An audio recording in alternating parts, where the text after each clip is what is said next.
Good morning, everyone. It is officially the first. So, again, we all survived another month, 2025. You may not take us out altogether, but the level of crazy has been, well, sufficiently over 2024 levels, which I thought was impossible. So, good morning, everyone. Thank you, Wolfram, for your modly mod duties. And Christine, good morning. Carol Sue Scott, and 80s Music Man, Tammy Bogard, and let's see here. John Naylor and Tammy C.A. Welcome. Welcome, Colorado Mountain Girl and Alice G. So it looks like we are getting some inside looks at the Connecticut House of Horrors, you know, the house where it is alleged that a stepmother, kept her son for years and years. So these are some of the photos that we have or that have been released to the public from this. And welcome, Shizzy Raiders. So, police have released dozens of photos that reveal the squalid conditions in which a Connecticut man allegedly lived for more than 2 decades, locked away in a tiny room by his evil stepmother and forced to set the house on fire in a desperate bid for freedom.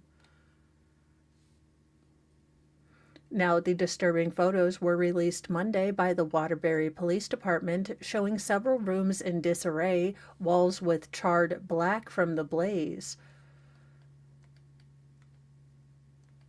Oh, this is just insane and sad. Now, piles of clothing and debris can be seen strewn about in the ramshackle home, including a stack of blackened garments sitting atop a pair of plastic storage containers, which appeared to have warped and melted under the intense heat. A burnt out dresser containing yet more clothes was shown coated with ash and soot. Okay, trying to keep up with the pictures for you guys and the writing. Now, the photos show several doors of the home, including one with a lock that appears to have been hastily reinforced with painted plywood. However, it is not immediately clear whether that was the door to the 9 by 8 foot storage space where the man was allegedly locked up for decades. The CT Insider first obtained the images through a Freedom of Information Act request. The 32-year-old victim weighed just 68 pounds when fire crews pulled him to safety from the inferno. He told the police his stepmother, Kimberly Sullivan, 57, had been his cruel jailer since he was about 11 years old. Now, Sullivan, who was arrested earlier this month, was released after posting a $300,000 bail and has maintained her innocence. She was slapped with charges including first-degree assault, second-degree kidnapping, first-degree unlawful restraint, cruelty to persons, and first-degree reckless endangerment. Now, her stepson, who has not been publicly identified, told investigators that he was routinely deprived of food and water for most of his life, sometimes drinking out of the toilet just to stay alive. He was so ravenous at times as a child that he would steal lunches from other classmates or eat out of the garbage cans. Now, school officials noticed this concerning behavior and notified the state's Department of Children and Families, DCF, who visited the house twice in the early 2000s. However, those visits prompted Sullivan to allegedly yank her stepson out of school, where he never returned. Now, DCF has no record of any reports being filed, stating in a statement that per state law, investigations are purged from their systems after 5 years without receiving any new information. Now, after his biological father passed away in 2024, the victim told police that his confinement became even more harsh, saying he was locked inside a tiny makeshift cell nearly 24 hours a day leading up to the fire. Now, he says that threats of even longer lockdowns or withholding of food prevented him from telling anyone how he was forced to live. He cut his own hair, hadn't bathed in years, and said he had never been to a dentist. He said sometimes his rotten teeth would shatter when he bit into the meager portions of the food that he was allowed, which typically consisted of a sandwich or two per day. He was pulled from the flames on March 11th, and prosecutors said he was so frail and gaunt they compared his appearance with that of Holocaust victims, describing the alarmingly emaciated man as, without exaggeration, akin to a survivor of an Auschwitz death camp. Now, Waterbury Police Chief Fernando Spagnolo called the details of the case shuddering at a press conference after Sullivan's arrest and said that in his 33 years of law enforcement, the House of Horrors was the worst treatment of humanity I have ever witnessed. The victim's biological mother, Tracy Valderand, was at the courthouse when Sullivan pled not guilty last week, called being nearly face to face with her son's alleged abuser nauseating. Now, she told the Post that her son is being kept at an undisclosed location and that police told her that he wouldn't have access to anyone while investigation into his more than 20-year alleged abuse continued. Yeah, where were you, bio mom, when this was all happening? I have questions. I get the family legal systems can be weird, so, maybe it wasn't her fault that she wasn't here, but I have questions. Now, in other sad news, uh, the the Who band singer Roger Daltrey is going deaf and blind at 81. The joys of getting old. Roger Daltrey of the rock band The Who has revealed that he is slowly going both deaf and blind after turning 81 on March 1st. Quote, the joys of getting old mean that you go deaf. So I also now have got the joy of going blind, Daltrey told the crowd at London's Royal Albert Hall during a concert on Thursday, March 27th, per Sky News. Now, fortunately, I still have my voice, he quipped, because then I'll still have a full Tommy. Now, Tommy is the name of the main character from The Who's 1969 album turned rock opera of the same name. He is not only deaf, blind, but also mute. It wasn't the first time that Daltrey revealed that he's going very, very deaf, blaming his condition as the result of his more than 60-year career in rock and roll. Take your effing earplugs with you to gigs, he told the crowd during another concert in Las Vegas in 2018, according to TMZ. Now, Daltrey has also discussed aging and death in more recent interviews, including one with The Times on January 2024. My dreams came true, so listen, I'm ready to go at any time, he told the outlet. My family are all great and all taken care of.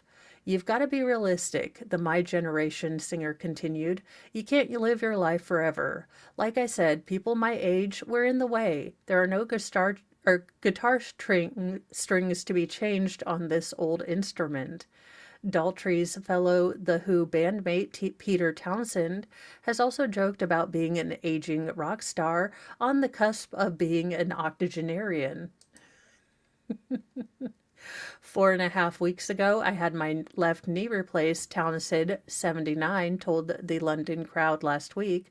Maybe I should auction off the old one. Now, according to the Baba O'Reilly guitarist, he injured his knee after trying to dance around the stage like Rolling Stones star Mick Jagger, who is 81. Now, the news of their deteriorating health comes after 2 years when, both Daltrey and Townsend suggested that The Who might be retiring nearly 60 years after the band was first formed in 1964. I suppose Roger and I at some point will look ahead and try to work out whether we want to do an Elton John and end it some way, Townsend said in 2023 while referencing Elton John's successful farewell tour. I mean, it'd be cool. It's difficult to make that decision going forward to say that we're going to do this or that because we don't know how well we're going to be or how fit we're going to be, he continued. Townsend also admitted that he and Daltrey were getting old. That in itself is a downside. Apart from what you can or can't do on stage, when you finish touring, you come back to normal life, the Magic Bus writer said. Whatever it is you decide to do to fill your time away from the road, it gets harder and takes longer. Keith Moon, the band's original drummer, passed away in 1978 at the age of 32. The Who's original bassist, John Entwistle, died in 2002 at the age of 57. Now, both deaths were related to drug use. So there you go. Everyone's getting old. It kind of, well, just don't drag me with you, Peter Townsend. I'm okay with you all getting older, just don't drag me in there. I'm totally cool with everyone else getting older.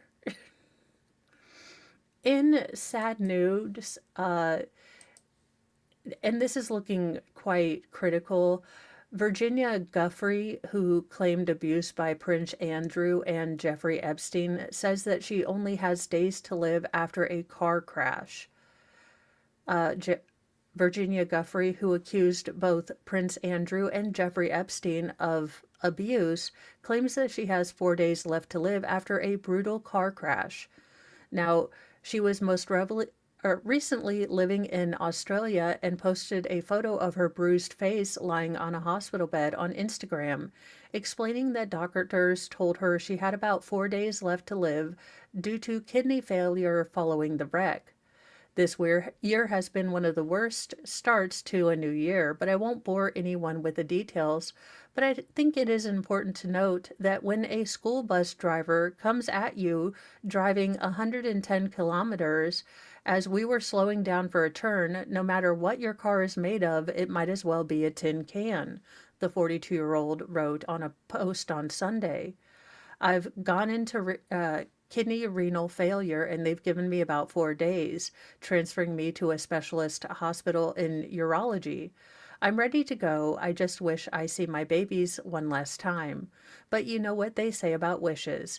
Ish in one hand and wish in the other, and I guarantee it's going to be ish at the end of the day, she wrote. Now, Deanie von Meffling, Guffey's representative, told The Independent Virginia has been in a serious accident and is receiving medical care in the hospital. She greatly appreciates the support and well wishes that people are sending. In 2021, Guffey alleged in a civil suit that Jeffrey Epstein had forced her to sleep with Queen Elizabeth's second son on at least 3 occasions in London, New York, and the U.S. Virgin Islands when she was 17 years old and he was 41. On one of those occasions, she told the court that she had been paid $15,000 for having been abused by the Duke of York. Now, he has vehemently denied these claims. Now, during each one of these incidents, she said she was compelled by express or implied threats by Epstein, Ghislaine Maxwell, and or Prince Andrew to engage in these acts with Prince Andrew, and feared death or physical injury to herself or another, or for disobeying either Epstein, Maxwell, or Prince Andrew due to their powerful connections, wealth, and authority. Her complaint included a photo of the Duke with his arms around Guffey as Maxwell, Epstein's associate and former girlfriend, smiles at the camera in the background.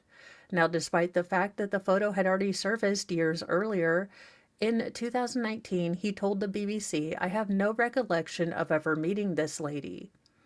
Now, Guffey previously accused Epstein and Maxwell of grooming her and has claimed that the pair introduced her to Prince Andrew in 2001. Now, Guffey was born in California and moved to Florida to rebuild her life. She did have a rough childhood. She was abused by a family friend at the age of 7 and wound up in and out of foster care homes later in childhood. By the age of 14, she was out living on the streets where, she found hunger, pain, and more abuse. By 16, she had found a job at Donald Trump's Mar-a-Lago resort in Palm Beach as a locker room attendant when Maxwell recruited her to become a massage therapist.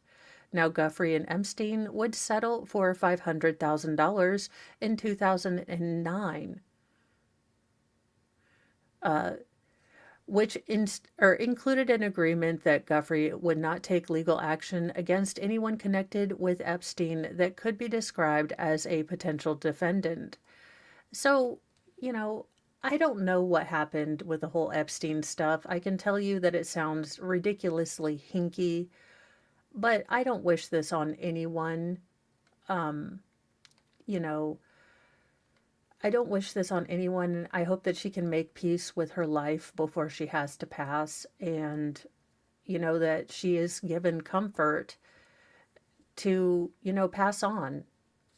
Everyone deserves to at least have some kind of comfort to pass on, at least in my personal opinion.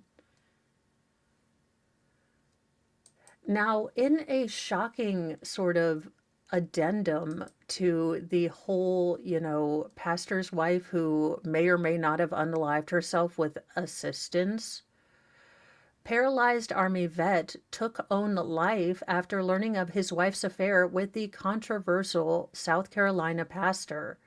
So if I pull up the pastor, you guys are going to know exactly who this is. But apparently, a paralyzed Army veteran drowned in a swimming pool and may have taken his own life because he discovered his wife was having an affair with a pastor, his sister is now claiming. Chris Skinner, aged 41, so that would be this gentleman, was found dead in a neighborhood pool in Myrtle Beach, South Carolina on September 6, 2021. Both police and the coroner's office eventually declared the case as a self-deletion, ending their probes, but the coroner's office recently reopened its investigation again, although there is no suggestion that it involves foul play. It would be fair to say that the coroner has reopened the case because there's been evidence that has come forward that could potentially, it could be not an accident. Skinner's sister, Tamara McDermott, told the Daily Mail. Now, she pointed to conflicting descriptions of how Skinner got into the pool from police and the coroner's reports, despite the fact that both parties had viewed the same CCTV footage. Now, while the coroner wrote that Skinner appeared to have gotten too close to the edge of the pool and slipped in, the police report stated that he had stopped at the curve of the pool before suddenly moving forward into the water. Now, there was also new witness testimony contradicting the evidence given by Skinner's wife, Susie, and others to the police at the time. When looking at the police reports and coroner's reports, it's clear that there were some inconsistencies. Also, it was acknowledged that some of what was said at the scene may have been inaccurate, she said without elaborating. Now, Skinner became a quadriplegic at the age of 20, a year after he had been in the Army because of a car crash. He and Susie, his wife, fell in love when she was assigned to him as a physical therapist while he recovered. Now, 2 weeks before Skinner's death, he confronted controversial pastor John Paul Miller, 44, demanding that Miller end his alleged affair with Susie. Now, Miller's wife, Mika Miller, 30, was discovered dead in Lumbee River State Park, North Carolina on April 27th of last year from a self-inflicted gunshot wound days after she filed for divorce from her pastor husband. Now, in November, the FBI did search John Paul Miller's home, although the reason was unknown. So this would be the wife that was cheating, allegedly. Now, Miller has repeatedly denied having an affair with Susie Skinner, but earlier this month, Susie admitted to the affair as part of a separate legal case Miller is facing regarding allegations that he raped a young girl, 15 years old, in 1998, a crime which he strenuously denies. Now, Chris Skinner fell out with Miller's church, Solid Rock Ministries and with Miller himself about 4 to 5 months before his death, after 3 years of attending worship there. Now, Chris definitely voiced that he did not like the pastor of that church, and he did stop going to the church there. McDermott said he was in some emotional pain and he was having a hard time. He was pulled away and distancing himself. Now, at the time of Skinner's death, investigators did not speak to McDermott or his parents, despite the fact that they all lived in Myrtle Beach, after they were incorrectly told that Skinner had no family in town, McDermott claimed. Essentially, the police took the word of people that were on the scene at the time. Now, Skinner's case is being reopened as a direct result of his association with Miller, due to a huge public interest in Micah's death, McDermott said. The exposure has led to a significant number of witnesses coming forward. She does hope that the truth about her brother's death will come through this. I just want the truth because the truth brings healing. Then it results in peace. So I would like to feel peaceful when I think about my brother's passing. Chris honestly was one of the most resilient people I'd ever known. He just pushed through everything. A rep for Horry County Coroner told the Post Monday, in response to your questions regarding this case, the coroner's office investigation is separate from the investigation conducted by the Myrtle Beach Police Department. Our case remains open at this time. Now, Solid Rock Ministries did not respond to the Post request for comment. So it is interesting. I don't know how much linkage they're going to find about this. I can imagine that finding out your wife cheating on you, can lead you to go into a dark place. But if there are inconsistencies, if there is CC television footage and there are discrepancies in the reports, even regarding that, then maybe we need to, bring this up and at least look into it. Well, I would hope that, and to be fair, I'm hoping that the Kardashians can get their Bible back, because maybe that's what happened to them. I'm just thinking. But if any show has been more instrumental in bringing back final form Jesus, I can't imagine that it is not the Kardashians. That being said, I think I'm the only genlennial woman of a certain vintage that has never watched even a single episode. And welcome, Nick, and everyone who's been popping in as I've been going through the show. It's a little hard to keep up with chat and everything else, or in the stories, and keep the video or the photos moving. So welcome, everyone. Good to see you. O.J. Simpson's Bible from Robert Kardashian Sr. sells at auction after Kim Kardashian offered $15,000 for it. So let's see how much it went for. Oh, yeah. O.J. probably needed a good Bible, for jail. O.J. Simpson's Bible, which was gifted to him and features an inscription by Robert Kardashian Sr., has officially sold at auction. This is after Kim Kardashian was turned down when attempting to buy back this historic book signed by her late father for an offer of about $15,000. Now, the Bible did sell on Saturday, March 29th, shortly after 11 p.m. local time, for a winning bid of $65,800 or $80,276, which is the buyer's premium, according to its listing on Golden's auction website. Now, per Golden's, 49 total bids were placed on the item, 14 of which came in during its final day of availability. Now, Malcolm Lavergne, the executor of the Simpsons estate, told TMZ, which first reported news of the sale, that he didn't know the identity of the winning, bidder. Now, People has reached out to the auction house for more information on the Bible sale on, the 30th. Now, Laverne is selling Simpson's assets off to pay over leftover debts, and didn't want to accept 15,000 because, $15,000 wasn't going to pay back much of those debts. So he said, though, that if Kim had offered 150,000 for it, the court might have approved, this particular purchase. That being said, I don't know who wants to buy O.J. Simpson's old Bible for 60K, but hey, I have a for-profit charity myself. It's called Mo's Home. And honestly, 90 or 100% of the donations go directly to, Mo's house. So really, I'm actually more truthful than any of these auctions.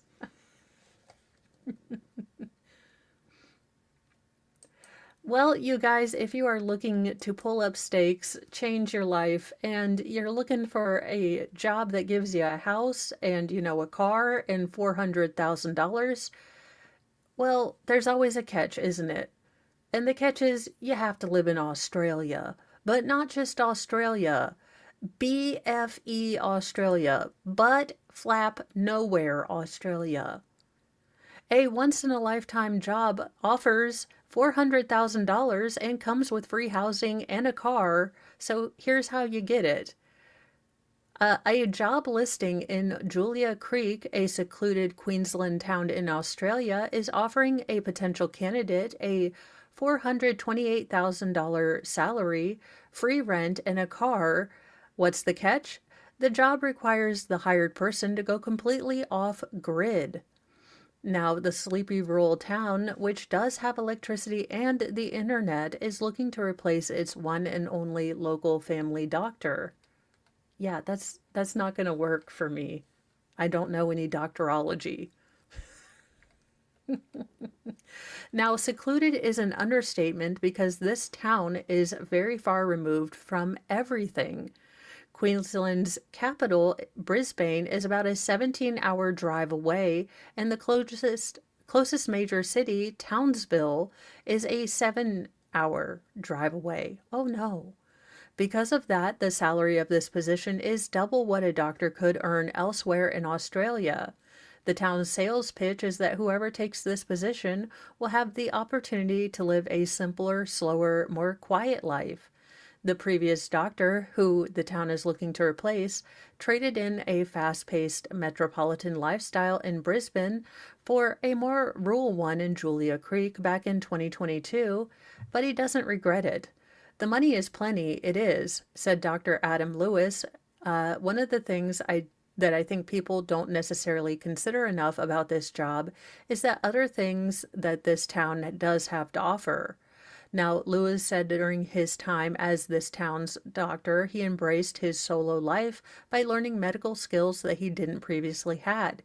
He also learned how to milk dairy cows, so that in there is, a win-win. Now, before Lois, the last time the town had a permanent doctor was 15 years ago. To further sell a potential doctor on relocating to Julia Creek, the mayor said in a campaign, "We actually have a very, very good lifestyle and a very safe lifestyle. Yes, there's a difference to travel at times, but how many people do you hear now wanting to escape from that and go off grid?" The mayor continued in her sales pitch. The reason for wanting to replace Dr. Lewis is because his 2-year contract ended and he wants to return to his family and practice in Brisbane. Like many things in life, everything is temporary. You don't have to stay forever, just give it a shot, the mayor pleaded. Recruiting people to work in a remote town isn't a new concept. Last year, a rural part of Spain, a 3-hour, drive outside Madrid, offered workers $16,000 to relocate and conduct business there. Australia and Spain are just two of many countries that are looking to attract workers from all over. This phenomenon is going to change where people live and is going to change the spatial distribution of talent. Well, there you go. It's also in Australia where everything wants to kill you. So you had me at off grid, you had me away from people, you lost me when you said Australia. And, well, I would need to have doctor skills. I was kind of never fully qualified for the job, but. You lost me at Australia. Well, I have been wondering where the antifreeze, poisoners have gone, if we have gotten into the fad of Visine and we were never going to hear about any more antifreeze. But no, no, apparently antifreeze is back. There you go. A woman who unalived her husband with an antifreeze spiked cocktail learns her fate. Well, I mean, at least she had her good wig on. A Georgia woman found guilty of murdering her husband by poisoning him with antifreeze will spend the rest of her life behind bars. Tori Frederick, 45, was sentenced to life in prison with the possibility of parole after a jury found her guilty of malice murder. She was arrested in November 2022, more than a year after the death of her husband, Phil Frederick, 40 years old, on September 5th, 2021. Now, according to police investigators, Phil Frederick died as a result of poisoning with ethyl glycol, the chemical found in antifreeze and brake fluid. Now, courtroom reporting by the Thomasville Times-Enterprise stated that during an early interview with Georgia Bureau of Investigation, one of the couple's children said that Tori Frederick had given her husband a cocktail that she had made just for him. Both of the couple's children, daughter Philnetia Frederick and son Phil Frederick Jr., were teenagers at the time of their father's death.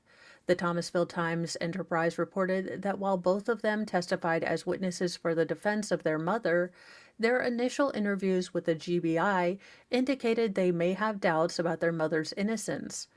Philnetia Frederick, now 20 years old, contradicted her own statements to the police and GBI agents concerning her father's health in the days leading up to him falling, ill. She told District Attorney Brad Shealy that she didn't remember contradicting or contacting the GBI a year after her father's death to provide, additional details. Phil Frederick Jr. also recanted his statement about a cocktail his mother made for his father that was served to him in a sports bottle. According to the Thomasville Times-Enterprise story, Phil Frederick Jr. told GBI agents that he saw his mother give his father the drink in the bottle the night he fell ill.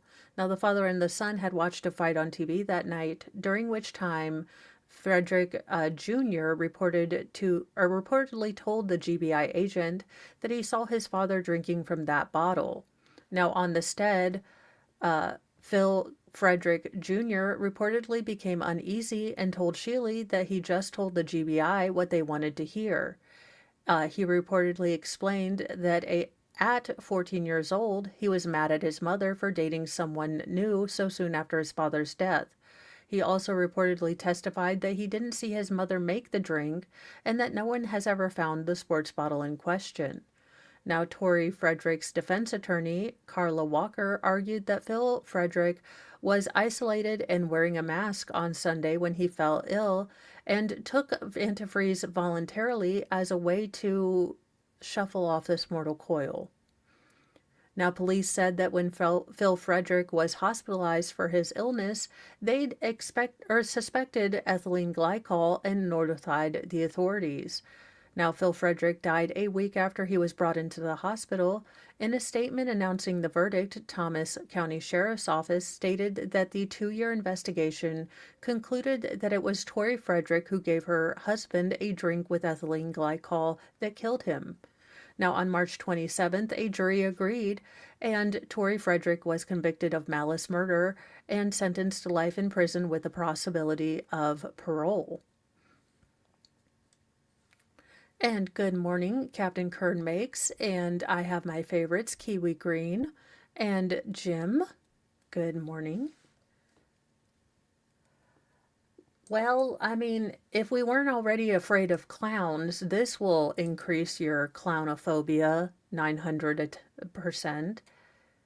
A Florida man, because when are they not, 40 years old, dressed as Ronald McDonald was arrested for trespass. You look like a clown, the cop told Christopher Marlowe, 40 years old, after stuffing him into a squad car. No shit, I am a clown, stupid, replied Marlowe, who was wearing a Ronald McDonald costume with a red nose at the time. Now, police confronted Marlowe Monday afternoon at Palm Bay, Florida shopping center where he had been previously trespassed. Don't go anywhere, Chris, a cop announced. You're not free to leave. As seen on body-worn footage, Marlowe struggled with officers before he was knocked to the ground and handcuffed. Now, one cop can be seen removing an orange replica force multiplier from a pocket of Marlowe's yellow pants. Now, completing the clownish look, Marlowe wore a red and white striped shirt, a yellow vest, which had a skull logo in place of the McDonald's arches.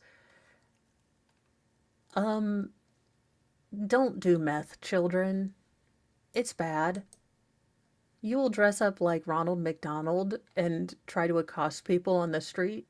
So, in conclusion and summary for most TED Talk on this Tuesday, meth is bad. Don't do it.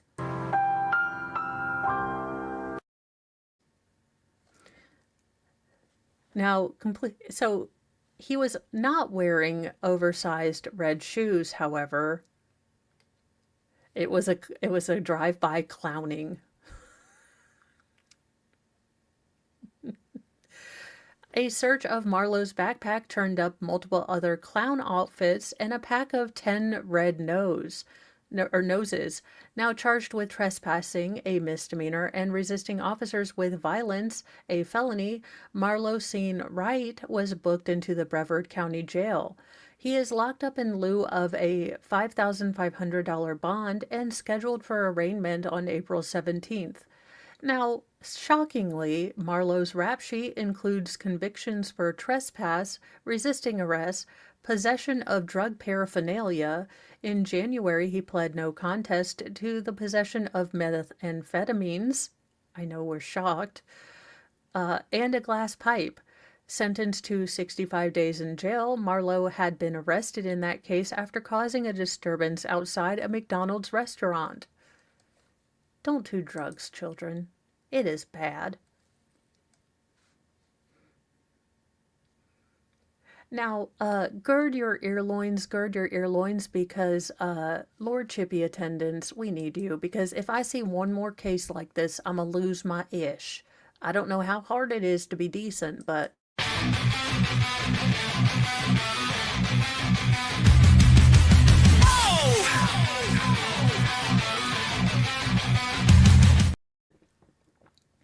All right.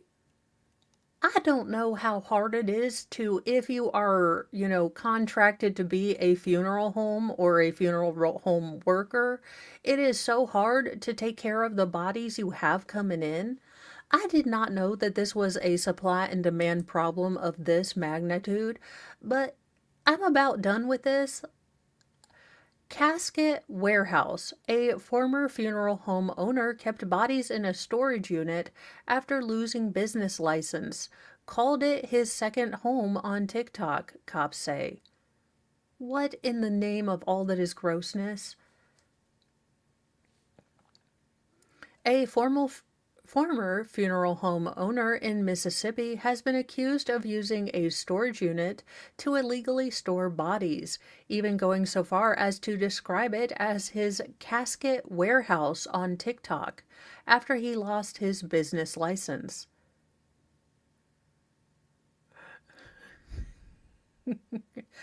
The discovery of human remains in a storage unit in our city has deeply disturbed and raised serious concerns that demand a thorough investigation, Greenville Mayor Eric D. Simmons said in a statement last week after the arrest of Albert Al Creeth, 31, was announced by Washington County Sheriff's Department.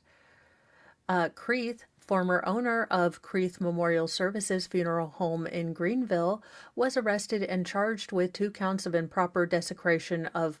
Is there proper desecration? I mean, is there state-sanctioned desecration going on somewhere? Because to have improper desecration somewhat implies that there is proper desecration. Sorry. I went on a definition tangent. After authorities found 3 bodies inside of a storage unit belonging to him at the facility off of, Reed Road in Beaucamp, the Clarion Ledger reports. Now, Washington County Sheriff's Department Chief Deputy Billy Barber told the Delta News that he believed Creeth was trying to continue hosting funerals and burials, which he advertised for on social media. He said that the bodies were discovered during a suspected burglary. This is an isolated incident from someone just not doing what they were initially assigned to do with these corpses, Barber said.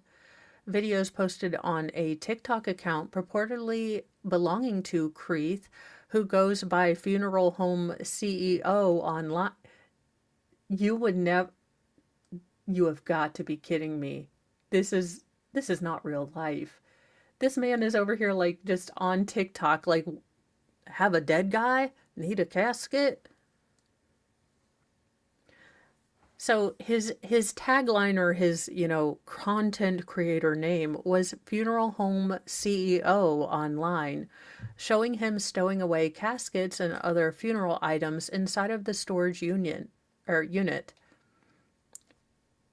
And fair point, that does make sense. My second home, he says in a caption for a video from September 2024, the Casket Warehouse, Creeth adds. Now, authorities say they are probing whether the former funeral home owner and his actions since losing the business license to see if they warrant additional charges. As more details emerge, we will continue to keep the public informed, Simmons said. Greenville is a community that values dignity, respect, and the rule of law. We will not tolerate any actions that violate those principles. I understand an arrest has been made, but I also urge others with information to come forward and assist authorities in their investigation.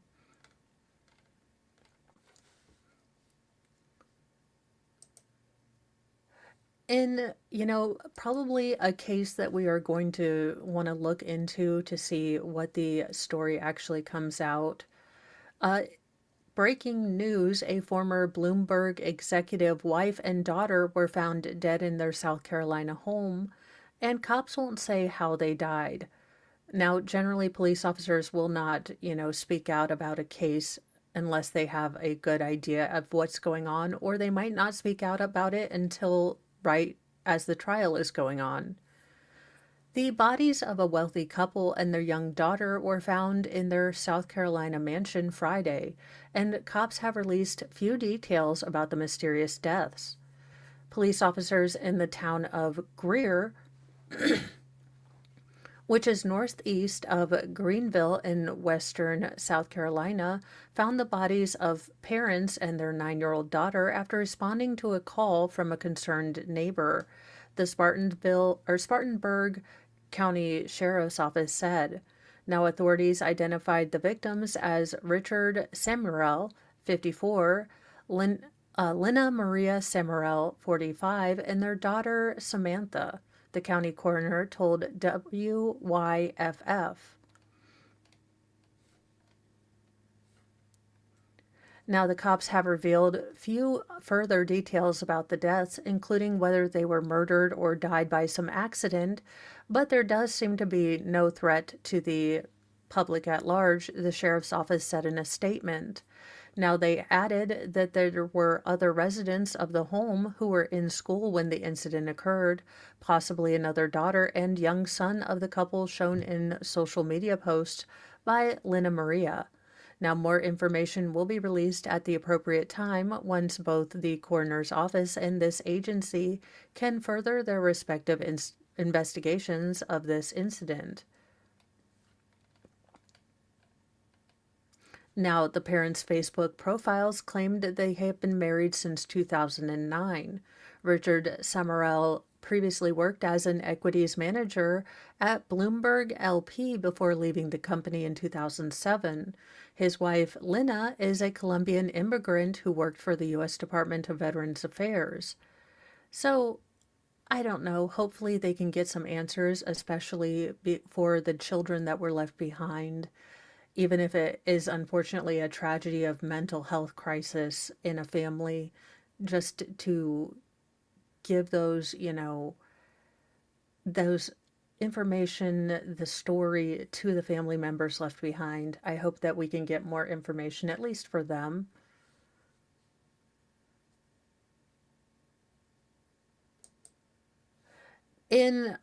Don't expect me to come up with anything this ingenious myself, but a Good Samaritan devised an ingenious hack to ensure that a lost wallet found its rightful owner. Verification codes aren't just for computers.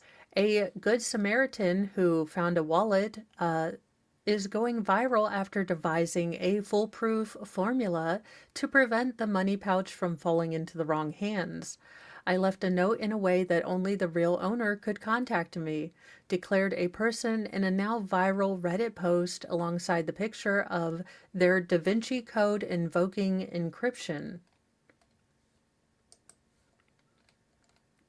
They reportedly found the missing black wallet on Saturday per the screenshot. Then, like any good Samaritan, they took the money pouch and left a handwritten message with a way to get in touch. But instead of just writing out their phone number, were there bad actors trying to intercept it? They camouflaged it in a verification equation so that only the wallet's rightful owner should be able to solve it. Per the screenshot note, the person was required to put their birthday in, which would recover, or the recovery were, ugh. The Good Samaritan apparently got from their driver's license in, day, month, year format.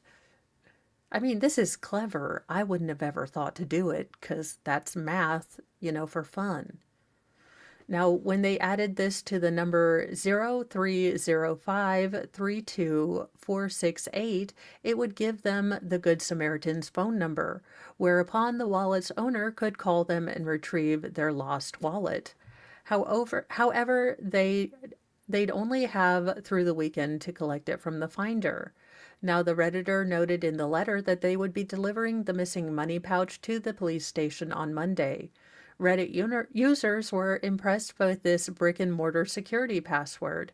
That's actually kind of genius, gushed one fan, while another dubbed the algorithm smart as it is wholesome. That was effing incredible. How did he even come up with this? Fonda third. Cause literally only gonna be like solvable by one person. They added it's so highly unlikely for someone to have the exact same birthday and be in the same area at exactly, the time that the wallet was lost. This should be a more common tactic. Now, the original poster replied that they had gotten the idea from a YouTube video on cryptography, the practice of decoding and encoding info so only authorized parties can access it. So interesting. Now, again, Mo would never do this because that involves math. And I just have no skills with math. Well,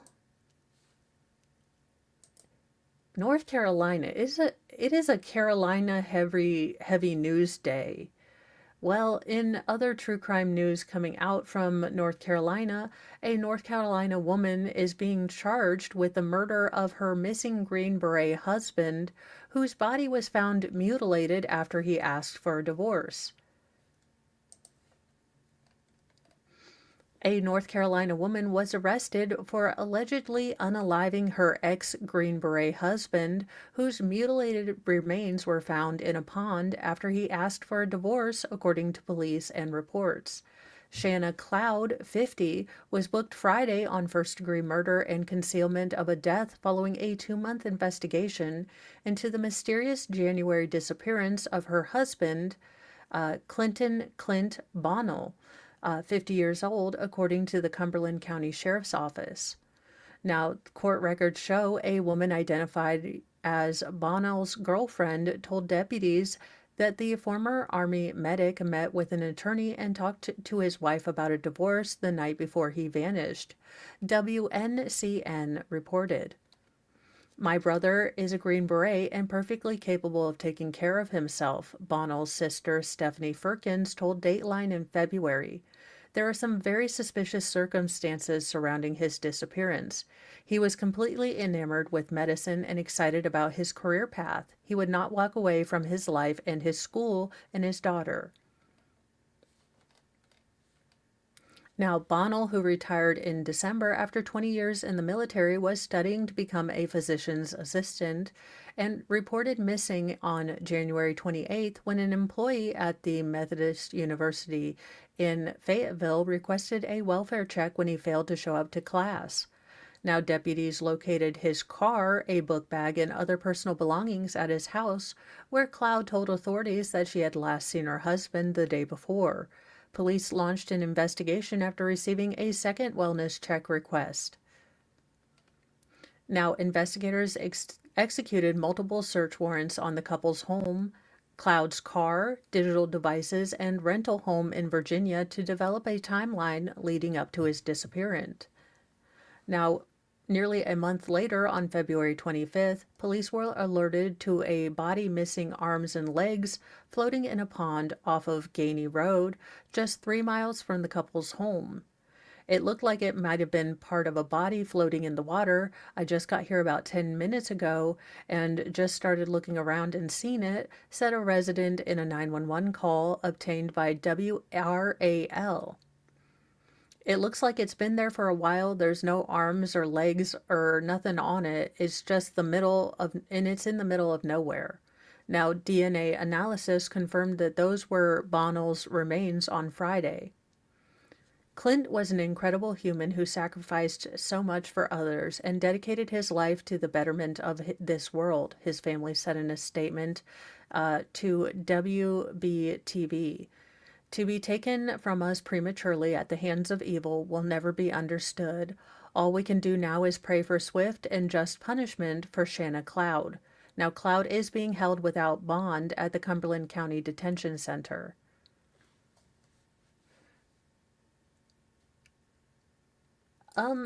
This scares me. I am not going to lie. I don't know why this so deeply discomforts me, but this woman has the world's longest tongue. Now, let me see if I can get this to play.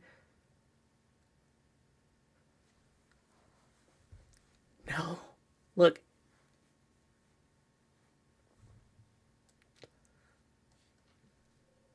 So she has the longest tongue. She also used that to play Jenga for reasons I cannot even comprehend. The Californian woman with the world's longest tongue, measuring at 3.8 inches, showed off some of the tricks she can perform with her massive mouth muscle. Okay, including removing Jenga blocks. Chanel Tapper, 34, who has held the Guinness World Record for the longest tongue for a female since 2010, said her tongue, which measures 3.8 inches from the tip to her lips, gets an array of reactions. Quote, honestly, the best reaction I could ever get when someone sees my tongue is screaming. I mean, look, you deeply discomforted me. I actually do like when people yell or scream in shock or horror sometimes, she told the Guinness World Records. But that's probably my favorite one because it's so funny to me because it's a dramatic response. Tapper showed off some of her tricks she has learned to perform with her tongue, including removing Jenga blocks, flipping plastic cups, and holding a spoon. I like little fun, silly things like that. That's what makes my tongue the most fun is when I can do things that are outside the box with it. That's a slow pitch. I'm trying I'm trying to stay right with the Lord. Uh, Tapper said being a Guinness World Record holder has provided her with some unexpected opportunities, including appearing in advertising campaigns for Italian fashion brand Diesel. Uh, and my favorite thing about being a world record holder is that I get to travel and meet other record holders. Ew. I mean, that's kind of what I think about that, but that being said, it creeps me out. And, if you need a little pick me up to, feel better about yourself, you may not always succeed in everything you do in your life, but at least you're not sucking as hard as Disney. So I leave you on that note that Snow White is a catastrophic flop and Disney faces a massive over $115 million loss. So, you may not be having the greatest day, but you're not Rachel Zegler, so always keep positive. Disney's live action Snow White has officially taken its place in the studio's Hall of Box Office Disasters, projected to burn a staggering $115 million or $1 million hole in the House of Mouse's pockets. What was supposed to be a whimsical retelling of the 1937 animated classic instead spiraled into an expensive, controversy-laden, nightmare that even Disney's deepest pockets might feel. The film, starring West Side Story's Rachel Zegler as Snow White and Wonder Woman's Gal Gadot as, is it Gadot or Gadot? Because I've heard it both ways. Now, Gadot sounds like, but maybe it's Gadot. Look, I don't know. Gadot or Gadot. I will cover both bases. I will dot the T and, you know, was meant to usher in a modern take on the fairy tale. Instead, it has managed to alienate diehard Disney fans, provoke cultural backlash, and deliver a box office performance so abysmal that even Prince Charming couldn't revive it. What started as a relatively modest production ballooned into a money sucking vortex. Disney poured an estimated 26 or $269.4 million into bringing this CGI heavy, controversy plagued remake to life. And that's not just the production budget. Factor in at least 100 more million or 200 more million that were spent on marketing. And you've got a film that needed at least 430 million globally just to break even. Now, spoiler alert, it's not anywhere close to that. Upon its release, Snow White stumbled straight out of the gate.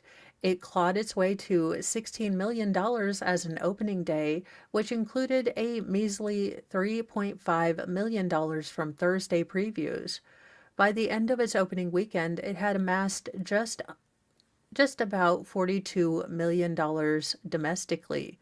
So, yeah, while you may not be having the greatest time, you're not Snow White and you're not Rachel Zegler. So let that, at least brighten your day.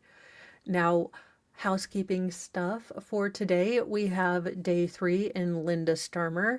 I can't wait to see if, the witness who claimed for sure and for cereals that she was not on any street level pharmaceuticals if she was under the influence. Now, I have heard from Jedi Jess, spoiler alert, she might be a method actor if you catch my drift. But it will be interesting to see where Linda Starmer's retrial goes after the incredibly ridiculous 2 days that we've already had. So I will be covering that, and then we should finish, or at least get a good chunk of today done during, the 10 to 2 kind of time slot, and then we'll do a catch up on the evening, and we'll see if there's any more Lori Vallow stuff going around about how jury selection is going.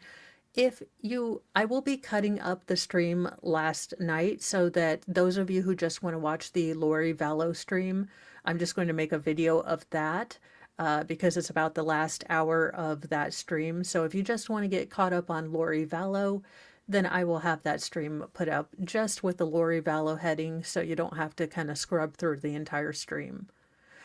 That being said, I'm going to hop off of here with you guys so I can run and rotate laundry and get a couple of chores done before I hop on to be your conductress of the Petty Express. So I will see you guys in just a little bit.